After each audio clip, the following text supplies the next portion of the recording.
Boar crouched by the dying embers of the fire, his breath frosting in the frigid air as he wondered how anyone could survive when the thermometer plunged to 40 degrees C.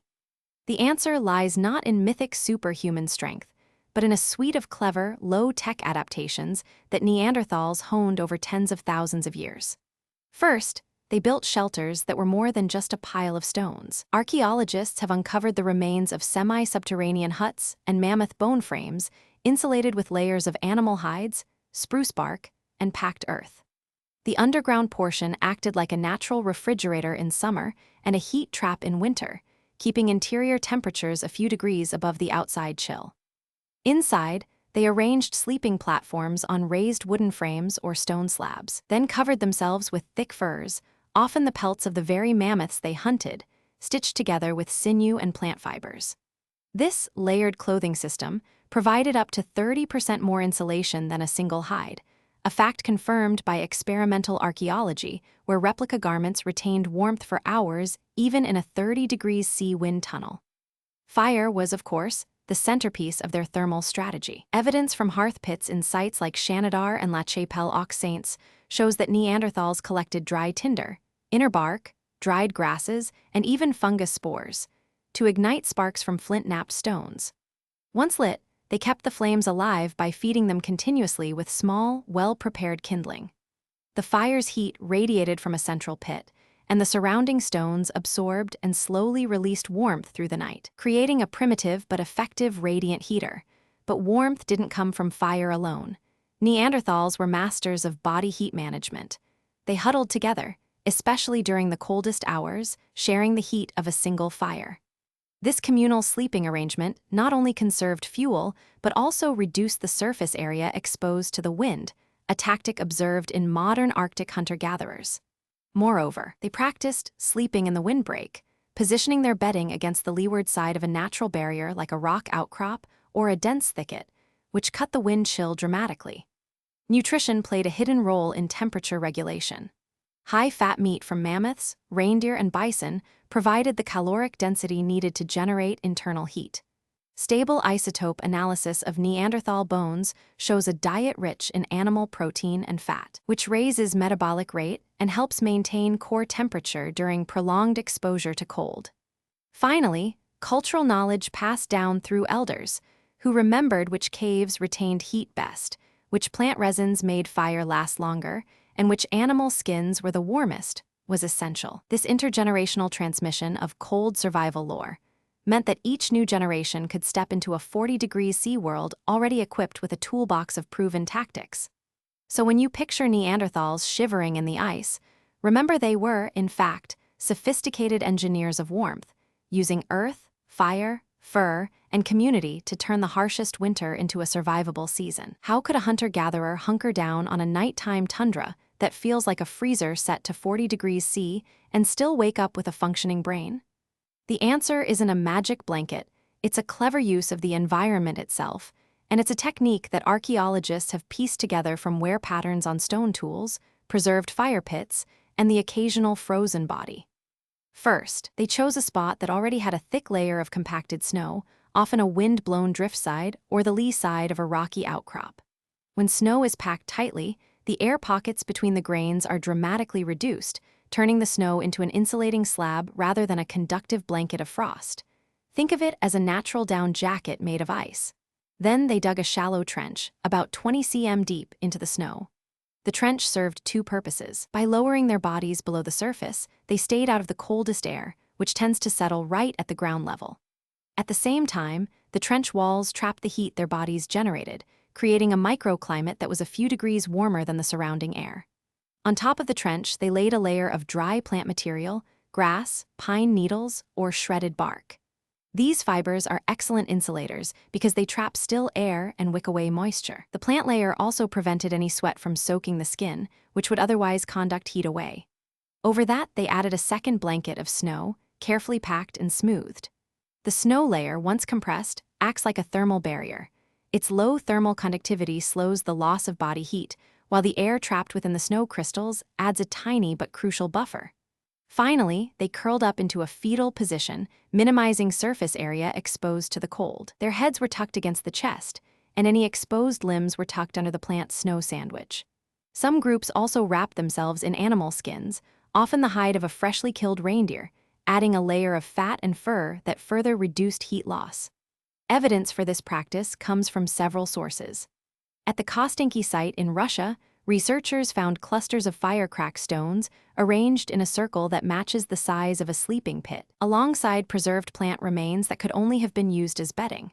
In the Altai Mountains, frozen bodies have been discovered with their limbs folded and a thin layer of snow still adhering to their backs, suggesting they died while still in their snow beds. Even the wear on flint scrapers indicates frequent scraping of packed snow, likely to maintain the insulating layer. So the nighttime blanket trick wasn't a myth. It was a low-tech, high-efficiency solution that turned the very thing that threatened them, snow, into a life-saving quilt. By combining a shallow snow trench, a dry plant liner, a compacted snow cover, and when available, animal skins, Paleolithic peoples could lie down on a frozen landscape and stay warm enough to dream of the next day's hunt. How did our Ice Age ancestors actually fill their bellies when the world was a frozen tundra, and not just survive on a diet of endless mammoth meat? The answer is a surprisingly varied menu, pieced together from tooth wear patterns, isotopic analysis of bone collagen, and the occasional charred seed found in ancient hearths. First, the big game hunters, Neanderthals in Europe and early modern humans in Siberia, did indeed bring down mammoths, woolly rhinos, and giant bison.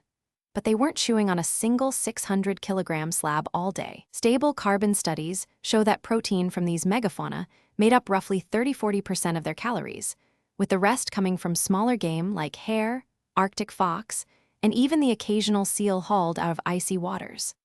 Cut marks on reindeer ribs reveal systematic butchering, and the presence of marrow extraction pits tells us they were after every last nutrient.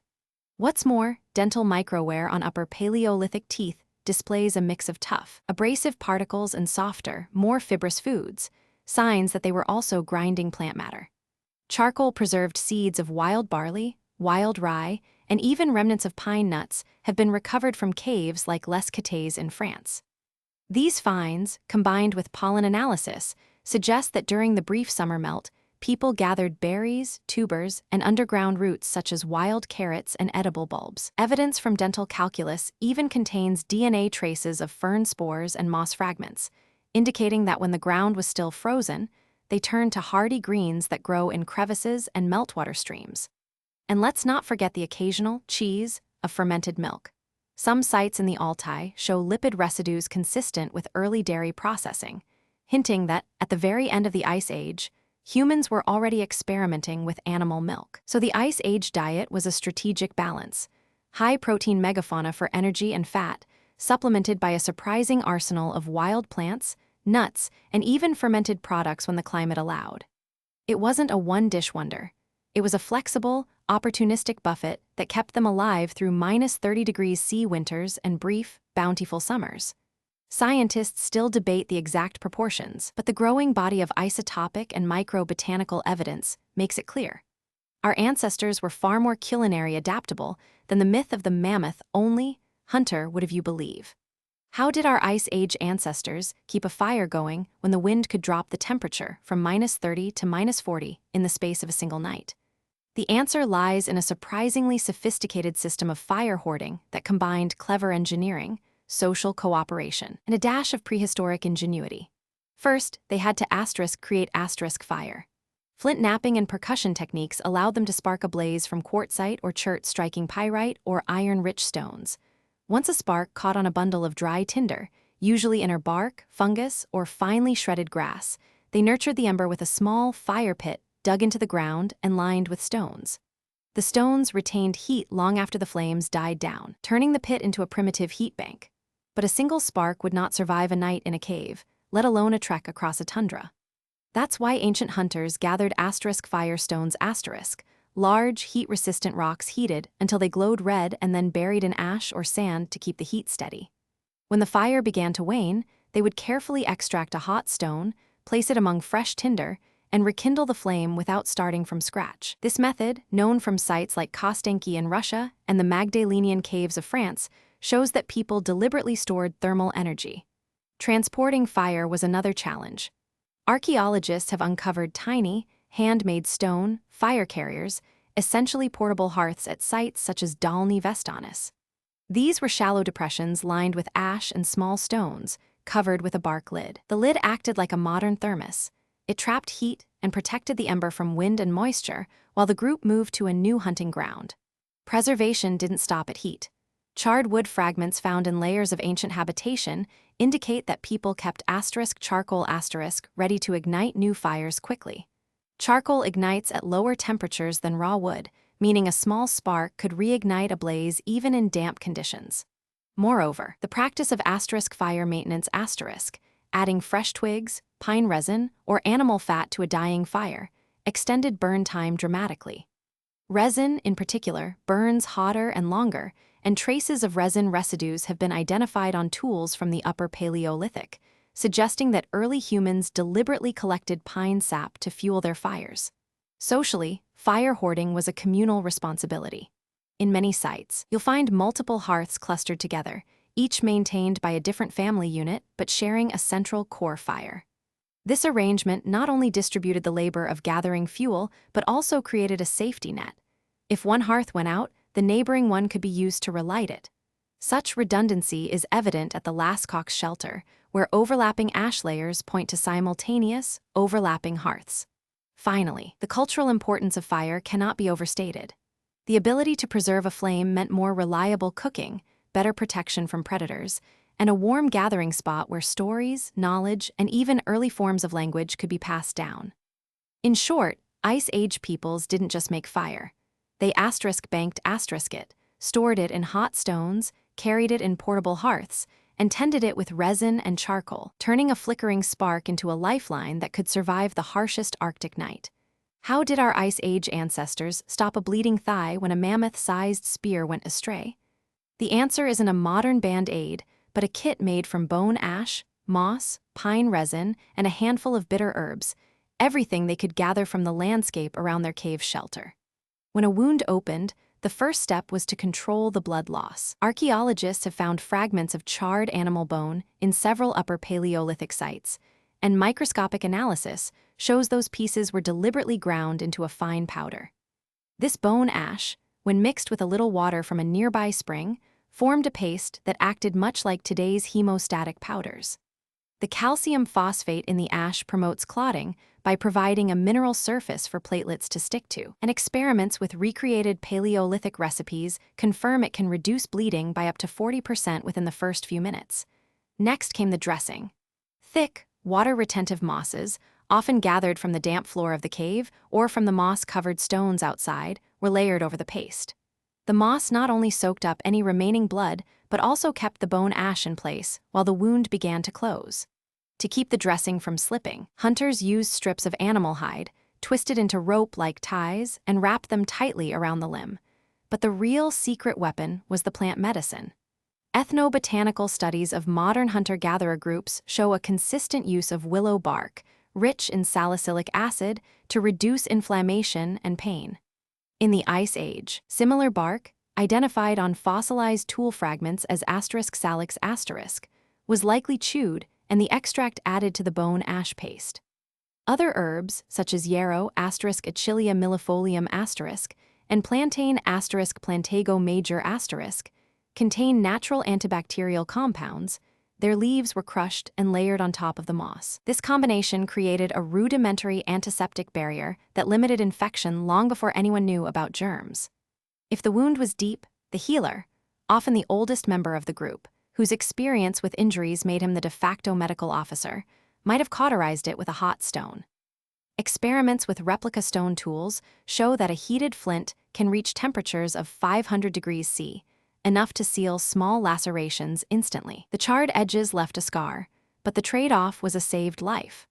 All of these practices leave a trace in the archaeological record: burn marks on bone fragments, residue of plant oils on stone scrapers, and, most tellingly, the presence of healed fractures in skeletons that lived for decades after a serious injury. Scientists believe these findings demonstrate that Paleolithic peoples possessed a sophisticated, albeit practical, medical knowledge, one built on observation, trial and error, and an intimate familiarity with the natural pharmacy that surrounded them. So next time you think a splint or a band-aid is a miracle, remember that tens of thousands of years ago, a hunter-gatherer was already stopping bleeding with bone, ash, and herbs, turning the wilderness into a makeshift clinic. How could a family living in a cold, damp cave keep a saber-toothed tiger from turning their shelter into a death trap? The answer lies in a combination of clever architecture, social organization, and the use of every tool nature handed them. First, the very layout of the cave was a defensive system. Archaeologists have mapped dozens of upper Paleolithic sites where the entrance is narrowed by natural rock outcrops, then choked with a low, jagged ledge that forces an intruder to crouch or crawl. This bottleneck reduces the size of the attacking animal's silhouette, making it harder for a large predator to generate the powerful forward thrust it needs to charge. In several French sites, such as Grotte du Vallonnet, we find evidence of deliberately placed piles of broken stone and broken antler, what researchers call cave door debris. When a tiger tried to push through, the loose rocks would tumble, creating a sudden avalanche that could crush its paws or at least slow it enough for the occupants to react. Inside the main chamber, the inhabitants built raised sleeping platforms out of packed earth, animal hides, and driftwood. These platforms were set a foot or more above the floor, which served two purposes. First, they kept sleepers away from the cold, damp ground, and second, they created a clear line of sight to any approaching predator. If a tiger slipped through the entrance, its claws would hit the platform edge first, giving the occupants precious seconds to grab their weapons. Speaking of weapons, the hunters of the Ice Age didn't rely on a single spear. Excavations at sites like Dolny Vestanis have uncovered dozens of spears of varying lengths, some tipped with bone points, others with flint blades hafted onto split wooden shafts. The shorter, more maneuverable spears, often called throwing darts, could be launched from the safety of the platform, while the longer thrusting spears were positioned near the entrance for close-quarters defense. Experiments with replica spears show that a well-aimed thrust can stop a big cat's charge by targeting the throat or the hindquarters, where the animal's muscles are most vulnerable. But weapons alone weren't enough. The groups living in caves were highly cooperative, and each member knew his or her role in a defensive scenario. Ethnographic analogues from modern hunter-gatherer societies, such as the San of the Kalahari, reveal a clear division of labor. The strongest members, usually adult males, formed a front line with spears, while women and older children stood ready with long wooden clubs or thick hides to block the animal's advance. This coordinated, human shield technique is supported by wear patterns on stone points from the Magdalenian period, indicating that many were repeatedly resharpened after striking hard surfaces, exactly what you'd expect if they were used to parry massive claws. Another layer of protection came from fire. Even in a cave, a small, well-maintained hearth could be placed just beyond the entrance. Smoke and flames are natural deterrents for felids. The scent of burning resin and the crackle of fire create an environment that a saber-toothed tiger finds unsettling. Charred bone fragments found in the floor layers of the Shovit cave suggest that prehistoric peoples kept a low, continuously burning fire near the entrance, both for warmth and as a living alarm system. If a predator approached, the flame could be quickly fanned, sending a burst of heat and light that would startle the animal and buy the group precious time. Finally, the social memory of danger played a crucial role.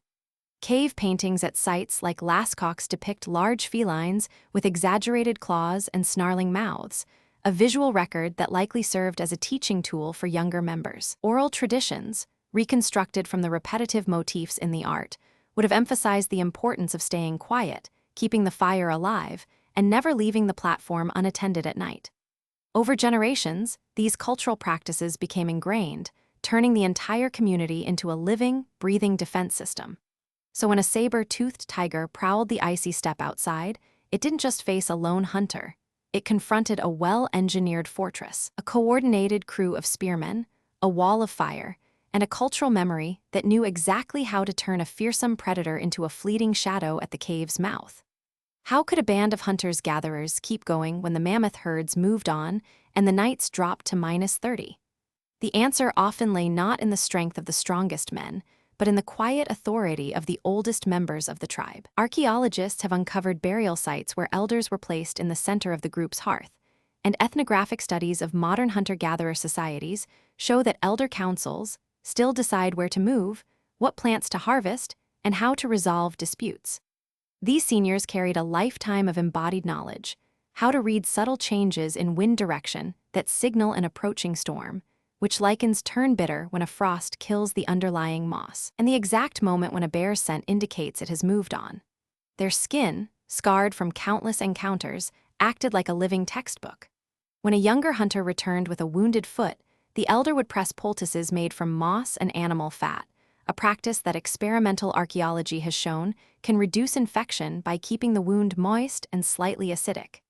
Because elders lived longer, they remembered the locations of deep snow shelters that survived multiple winters, the best spots to store fire embers in stone pits, and the seasonal migration routes of caribou that shifted over decades.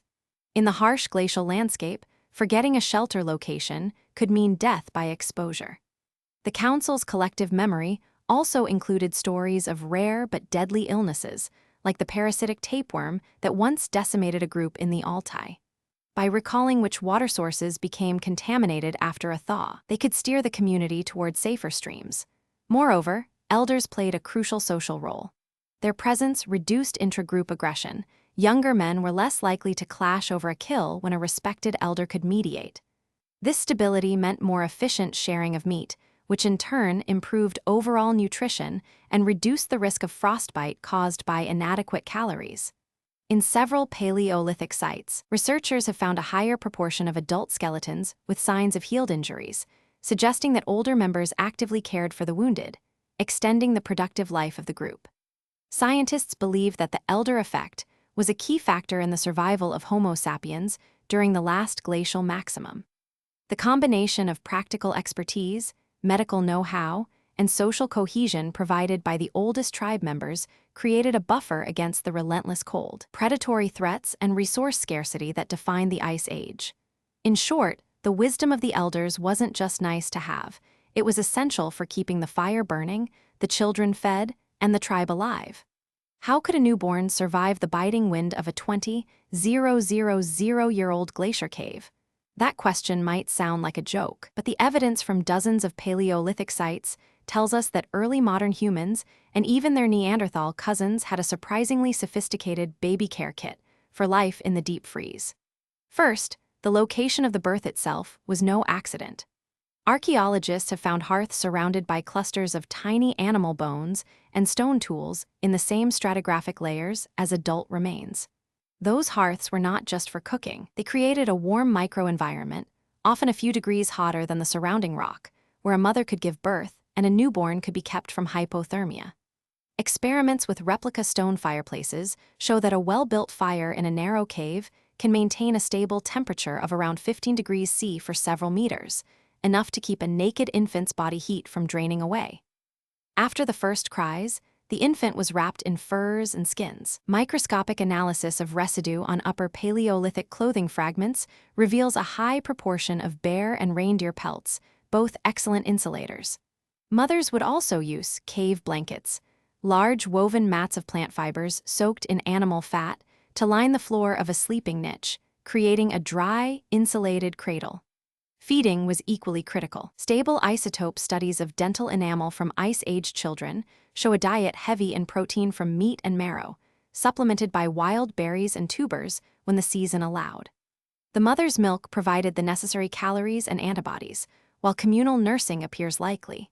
Several women in a band often shared infants, a practice inferred from the overlapping ages of skeletal remains in a single burial pit.